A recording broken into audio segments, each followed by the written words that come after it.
Welcome to ILTV's Israel Daily. I'm Aaron Porras, and coming up in today's newscast, Yom HaShoah, or Israeli Holocaust Remembrance Day, beginning tonight at sundown. Meanwhile, the United States meeting Iran for indirect talks to revitalize the defunct JCPOA nuclear deal. And finally, Israeli politicians asked to play nice as the 24th Knesset takes its place amidst ongoing divisions.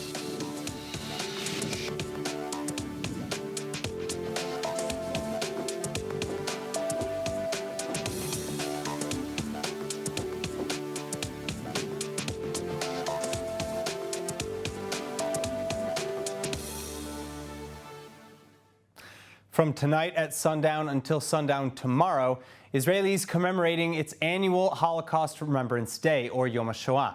The scars from the attempted extermination of the Jewish people as part of Hitler's final solution still felt just as strongly today, nearly 8 decades later. For one, worldwide Jewry today numbering just around 14.8 million people, still 1.8 million fewer than in 1939, before the genocide truly began. And of the remaining survivors living in Israel, themselves slowly dwindling with age, just 180,000 are counted by official figures. Prime Minister Netanyahu and his wife Sarah meeting with the 6 survivors chosen this year to light the torches at tonight's ceremony to hear their stories.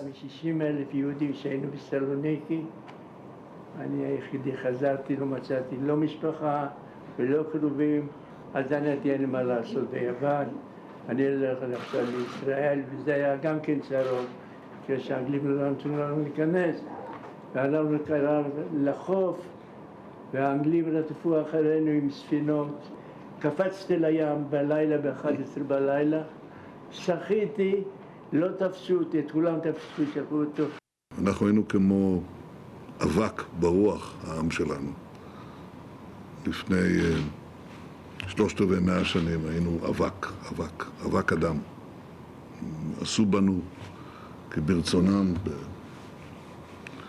והיינו עלי נידף. עכשיו אתם יושבים פה בחדר הקבינט של ממשלת ישראל. בחדר הזה מתקבלות החלטות כמעט כל יום, שבאות גם לבנות את המדינה שלנו, אבל גם להילחם באלה שרוצים להשמיד אותה, כי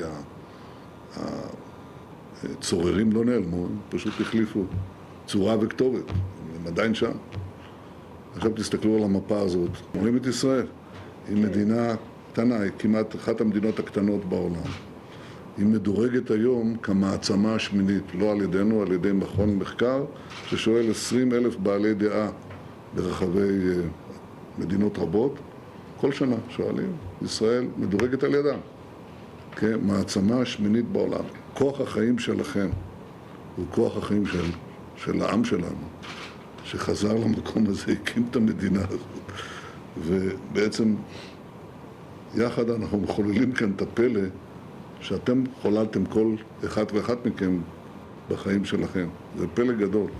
Now joining us today for more on Yad Vashem's special annual torch lighting ceremony, as well as the Holocaust Memorial Museum's newly updated online exhibit, senior historian with the International Institute for Holocaust Research at Yad Vashem, Rob Rosette. Rob, thank you so much for being with us. Now, there are 2 main events. The first is the annual Yad Vashem torch lighting ceremony. Tell us a little bit about what the ceremony will include this year and what the theme is.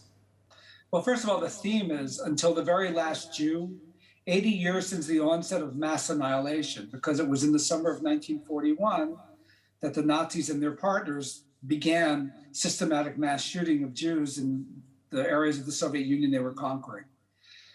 The ceremony, of course, is a ceremony in which the president, the prime minister take part, as well as Holocaust survivors. And at the moment, we have a temporary chairman of Yad Vashem. All of them will take part. They will, president will speak, as will the prime minister. Ronen Plot, who is the temporary chairman, will light the flame, the main flame of remembrance that is lit every year. And a survivor by the name of Rosa Bloch will speak in the name of the survivors.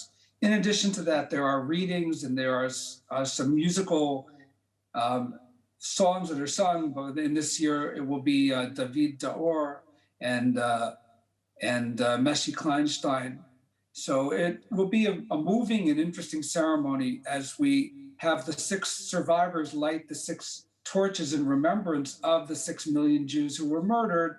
There will also be video presentations about who they were, what they went through, and their lives afterwards. All right, so I know you said that we're going to hear obviously more at the ceremony tonight, but can you give us a little bit of a glimpse, perhaps a personal story of one of the Holocaust survivors who will be lighting a torch this year? Yes, one of them is a woman by the name of Zahava Gilel, and she was born in 1935 in The Hague in the Netherlands, meaning that she was a little girl during the Holocaust years, which is pretty much how the survivors are today. They were mostly children at the time, or teenagers at most, because of the time that's passed. And her story is a story of where, when they were taken in 1942 to be arrested, to be deported, sent to an interim camp, a transit camp called Westerbork, her father said to the Dutch policemen and the Germans accompanying them that all the children are sick. And so the Germans said, okay, prove it. And they went to a doctor, and the doctor saw how pale the father was, and he said, these children are sick. And so they didn't take the children, but they did take the father. And eventually the father was murdered in Auschwitz, but the children and their mother were not taken at that point. Later on, they were taken to the Westerbork camp. But they had a grandfather in America who sent them papers showing that they were actual Romanian citizens, and therefore they were in a special category, and they weren't deported immediately either. Sent to another camp, back to Westerbork, and finally they were deported in the spring of 1944 to a camp called Ravensbrück, and there they managed to survive. So it's a story of where the father really did something that managed to save his family, although he did not survive, and where, of course, there was a great deal of resilience afterwards. Zahava came to Israel, she married, she became a nurse, and she worked for 50 years as a nurse even after she had retired. It's incredible. So now I understand there's also an online exhibit. What is the exhibit called, and what's the idea behind it? Yeah, there's a new online exhibit called The Onset of Mass Murder, The Fate of Jewish Families in 1941. Because as we discuss and teach about the Holocaust, we don't just talk about major concepts and trends, we also go down to the level of family and individual, because that's what people can identify with the most. And so this exhibit tells the story of a number of families and what happened to them in the wake of the onslaught of the policy of mass murder that, again, begins already in the summer of 41 as mass murder and then coalesces into a policy later that year and early into 1942. So again, we tell a number of stories there of families and what happened to the families in the wake. And of course, the stories are not happy stories because many people in the families didn't survive, but always there is a survivor. The other thing I should say is that all of the material is based on material in Yad Vashem, in the archive collection, and in the artifacts collection that we have, the photographs, the art museum. All of these are brought into play in order to show the stories of these people. All right, well, taking part in tonight and tomorrow's commemorations are, of course, important, and it's very important to honor those who were lost, but as well, really, for the present and the future. So if you have the time, everyone watching, please check out Yad Vashem's annual torchlighting ceremony that is honoring these 6 Holocaust survivors as well, who will be taking place. It'll be taking place tonight with a live feed at 8 p.m. Israel time or 1 p.m. United States Eastern Standard Time. And going along with that, please visit the special online exhibit titled The Onset of Mass Murder. Both can be accessed on Yad Vashem's official website. Yeah, Rob I just Rosette, would add thank you so through much. the website. It can be also seen in English, French, Spanish, German, Hebrew, and Russian, tonight's ceremony. All right, thank you so much. Thank you. Meanwhile, United States Secretary of State Antony Blinken sending in his remarks ahead of Holocaust Remembrance Day as well, saying, "We honor the lost by remembering and learning, and that it's the United States' responsibility to do everything to stop evil on a grand scale."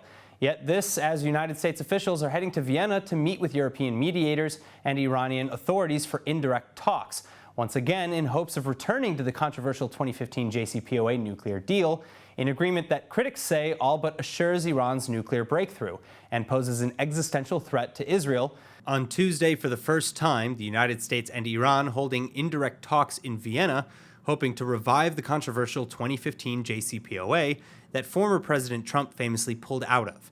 The two countries in a stalemate for months, with Tehran demanding the United States first lift crippling sanctions before direct talks are held, while the United States instead calls on Tehran to first reverse its many violations of the deal.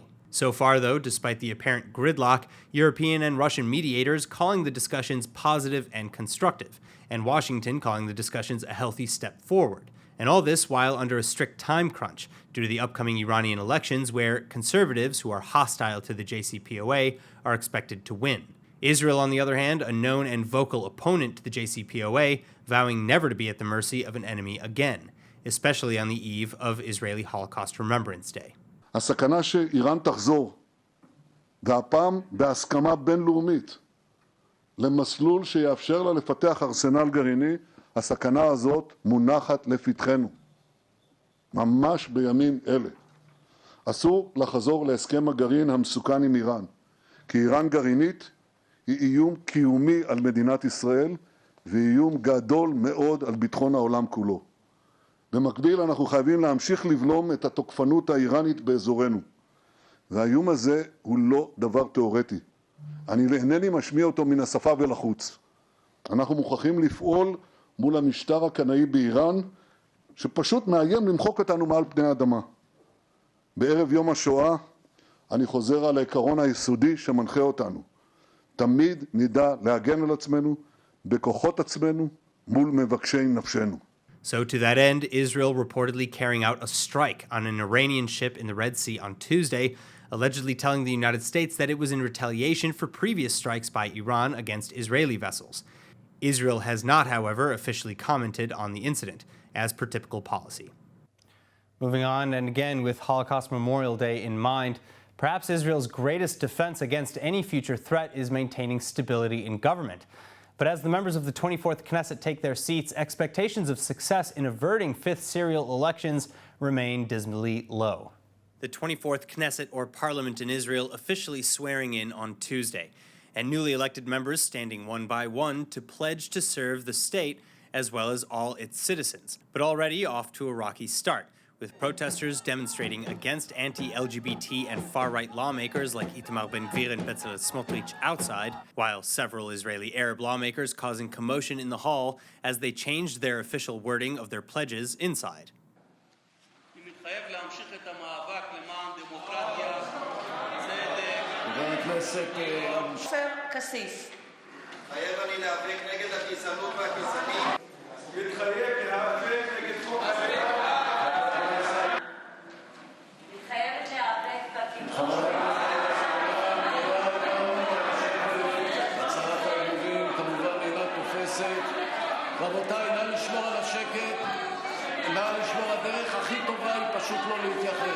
Their amended pledges were then disqualified, therefore necessitating a proper declaration at a later date, or some of their rights as MKs will be limited. But beyond ideological, religious, or political differences, the primary fight now will simply be to form a stable coalition, the typically joyous inauguration event taking on a more somber tone after 4 repeat elections in the span of 2 years, and with no real change in the gridlock to show for it.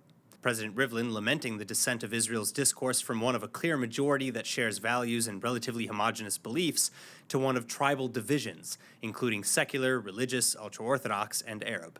אם לא נשכיל למצוא מודל עדכני של ישראליות עכשווית שנותנת מקום לכל אחד ואחד משבטי ישראל, אם לא נשכיל למצוא מודל של שותפות שיאפשר לנו לחיות כאן יחד מתוך כבוד הדדי זה לזה, מתוך מחויבות אחד לשני וערבות הדדית אמיתית, חוסננו הלאומי יעמוד בפני סכנה של ממש. המחלוקות החוצות את החברה שלנו הן מחלוקות של אמת.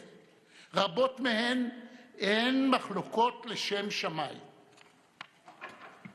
אך לעתים יש חובה להכריע גם במחלוקות קורעות קשות כואבות. The problem, though, is that Prime Minister Netanyahu, currently embroiled in an ongoing and now advancing corruption trial, has a seriously uphill battle ahead. Receiving the mandate to try and negotiate a coalition out of technicality, Netanyahu is still 9 seats short of the necessary 61 seats to build the government. And while Naftali Bennett's Yamina party may end up joining, that would still leave the tentative right-wing coalition 2 seats away and with few options to fill the gap. Now back to Yom HaShoah, another event, the March of the Living, is this year focusing on the importance of medical ethics through two separate events. Tonight's educational symposium, broadcast at 7 p.m., titled Medicine and Morality, and then tomorrow, a virtual March for Life that will take place using 3D imaging technology. But joining me now is Dr. Eran Harari, Vice President of Teva Pharmaceuticals and collaborator with the events. Thank you so much for joining us, Eran. How are you? I'm fine, thank you. All right, Dr. Harari, tell us a little bit about the online event, March for Life, which will take place tomorrow.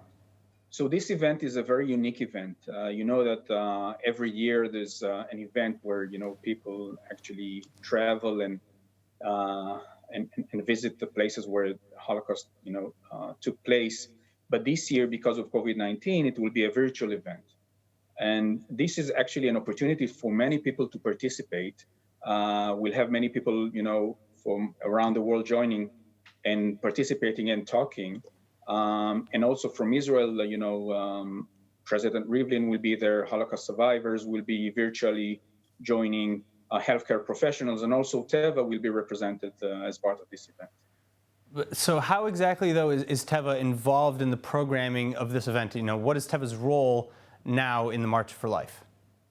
So this year, the March of Life, actually the theme is about thanking the healthcare professionals, tribute to healthcare professionals who helped the world during COVID-19, during this pandemic, and actually thinking about the moral legacy of the survivors and the Holocaust victims for us to learn how to help others and help the community. And this is actually ties very well with COVID-19 and what healthcare professionals are doing. So Teva, as a company that is very much involved in healthcare, is part of it because of her key role in this. All right. Now you mentioned a special project that we would love to hear more about. Maybe some personal stories of teens also who are involved in the project. So Teva being a global company, but also an Israeli company in a way, is very much involved in different projects, relating to Holocaust survivors. Our, colleagues and employees are very much involved in many projects. One of the most interesting projects, I think, from the last year, very much related to COVID-19, is a project we called Biotech Next Generation. It's a project we ran together with two organizations, Unistream and 8400. And during that project, what we did was we identified 200 teenagers, children of healthcare professionals from 10 different hospitals in Israel. And then we taught them how to be entrepreneurs, coming with ideas, innovative ideas on how to help COVID-19 patients and elderly patients in general. So, and this project was so successful that we have a few examples. So I can give you an example of one kid. Her name is Efrat, that she is the granddaughter of a Holocaust survivor who was in Auschwitz. And her father is a nurse in an Israeli hospital. And she came up with her team with an idea on how to create an IV infusion that, the patient can actually detach by themselves, such that the elderly patient can be free and go around the home.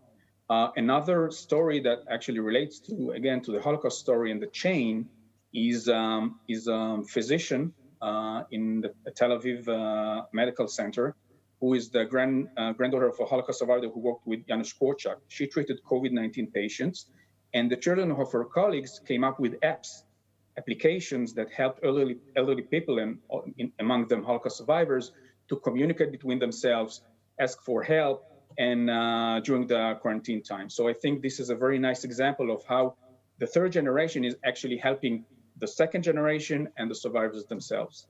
It's amazing. So how does working with these teens and on projects like this inspire you, as you look to the future? I think that what inspired us in Teva, after running this project, was to see how many bright kids we have. This young generation is actually ensures our future. And I think this is one of the legacies of the victims and of the Holocaust survivors, that we should have a bright future ahead of us. And this is the way we ensure our future. All right, well, I just want to give another shout out. If you would like to take part in the march, you can attend the online event hosted by March of the Living tomorrow, Thursday, April 8th at 3 p.m. Israel time. And if you want to watch tonight's full symposium where Dr. Anthony Fauci will actually be honored, you can find it on motl.org. Thank you so much for joining us again. Thank you. All right, now on a final note, ahead of Yom HaShoah or Holocaust Remembrance Day lasting until sundown Thursday, many Israelis participating in a relatively new tradition to commemorate the Holocaust, abstaining from food.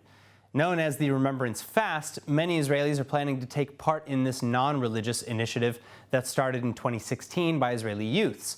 And even many Israeli celebrities, as well as survivors themselves, are publicly showing their support for the tradition this year.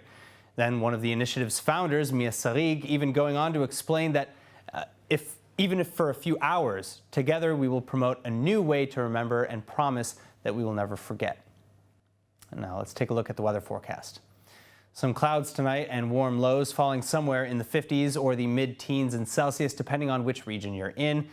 And then moving on to tomorrow, partly cloudy skies continuing with varying temperatures throughout the country, averaging in the 70s and 80s Fahrenheit and low to mid-20s in Celsius. All right, that is it for today's news, but stay tuned for Holocaust survivor testimony coming up in just a short moment. For more news from ILTV, though, please like ILTV on Facebook, follow us on Instagram, and subscribe to both our YouTube channel as well as to our newsletter on our home website at iltv.tv. I'm Aaron Porras. Be well. Thank you so much for watching. את אחותי ציפורה רצחו ב-1942 בעיירה רדושקוביץ. את אחותי הקטנה רחל, אמי רבקה ואחי הקטן שמוליק רצחו בפונר ביום כיפור 1943. הגרמנים אף פעם לא אמרו, יהודים אנחנו שולחים אתכם למוות.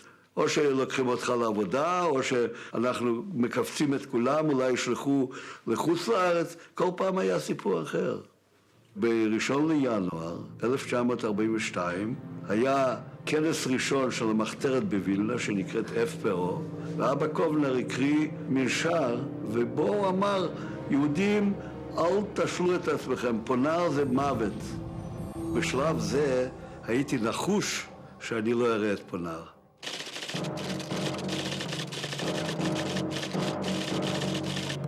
נוצרו 4 גדודים יהודיים ביער של יוצאי וילנה. אחרי זה הצטרפתי לגדוד רוסי. הורדנו רכבות מהפסים, חבלה בקשרי טלגרף, טלפון וחשמל. היינו שורפים קשרים. הייתי מלא גאווה.